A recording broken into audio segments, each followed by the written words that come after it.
Hello, and welcome to the 6th episode of a podcast, Smart Consulting Sourcing, the podcast about consulting procurement. My name is Hélène, and I'll be your host today. Each week, I'll give you the keys to better use, manage, and source consulting services. In this 6th episode, I'll give you some pointers to organize a healthy competition to find the right consulting for your project. Last week, we saw the importance of defining your needs and expectations. Now that you have your RFP on hand, where do you start? One thing is sure, finding the right consultant is not a swipe right, swipe left process. Look closely at the scope of the project, the budget, and the internal procurement policies to define your criteria of selection for the shortlist. Be mindful of your time and adapt the length of your shortlist to the level of priority and the budget of your project. When you have a very tight timeline, or for a small project with limited impact on your business, choose a small shortlist so that you can spend enough time on the proposal and checking references. We recommend not going beyond 3 prospective providers. For larger projects, you can broaden the first round, which is briefing and proposal phase, to up to 10 consulting firms, depending on the project and the stakes. But keep at most 4 or 5 companies for the final round or the pitching phase. When your shortlist is ready, contact your suppliers and check their interest by sending your RFP.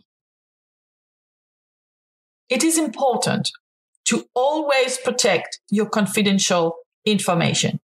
Don't hesitate to make your candidate sign a confidentiality agreement at the beginning, even at the RFP or the RFI stage, to protect proprietary information and make sure the consulting firms will not be sharing your project details with your competitors. If the proposal includes collaboration and subcontracting, make sure that all the contributors on the project are legally bound by an NDA. If your project is particularly confidential, you should even consider working with a third-party sourcing company like Consulting Quest that will handle the process anonymously.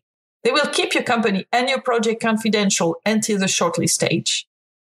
Unless you are handling a multi-million-dollar project, don't organize extravagant tenders. Looking through proposal and listening to consultant speeches can be extremely time-consuming. It will also considerably slow down your project. Make sure that your RFP process is adapted to the scope and the budget for your project. If you have only a small number of consulting firms, or if the project is specifically complex, you might want to organize briefings to discuss the details of the project and make sure the consultants have well understood what is at stake.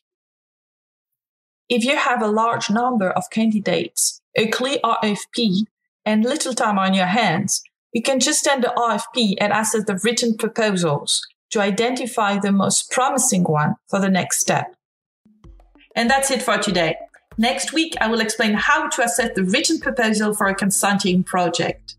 In the meantime, if you have any questions or want to learn more about what we do at Consulting Quest, just send me an email at hélène.laffitte with 2 F and 2 T's at consultingquest.com.